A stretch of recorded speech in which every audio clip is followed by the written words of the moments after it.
Благодаря средствам из Национального фонда развития Ингушетии по поручению Махмуда Али Калиматова жертвенное мясо будет роздано малоимущим жителям нашей республики и семьям погибших сотрудников.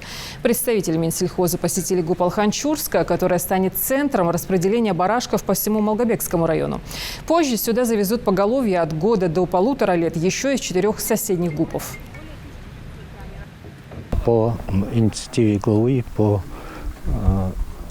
идет концентрация поголовья, которая будет роздана малоимущим жителям нашей республики. Это поголовье в количестве 1600 голов. Это отбитое поголовье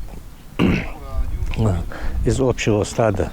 Вот это поголовье будет реализовано, и взамен этого поголовья будет приобретен молодняк для воспроизводства стада. Это неплохое подспорье и для хозяйства, и, естественно, очень хорошее подспорье для малоимущих семей нашей республики. Как мы знаем, мы и на Мархаш по этой же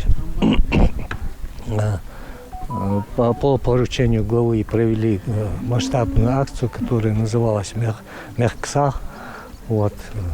Тогда было реализовано поголовье крупного рогатого скота. А здесь мы вот отбили поголовье. Это все баранчики от года до 1,5 лет, которые полностью подходят по всем канонам для проведения урб.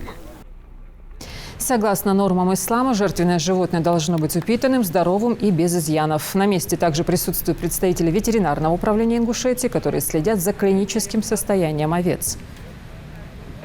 Все животные происследованы на такие болезни, как бруцеллез, а также проведены все необходимые ветеринарно-санитарные мероприятия.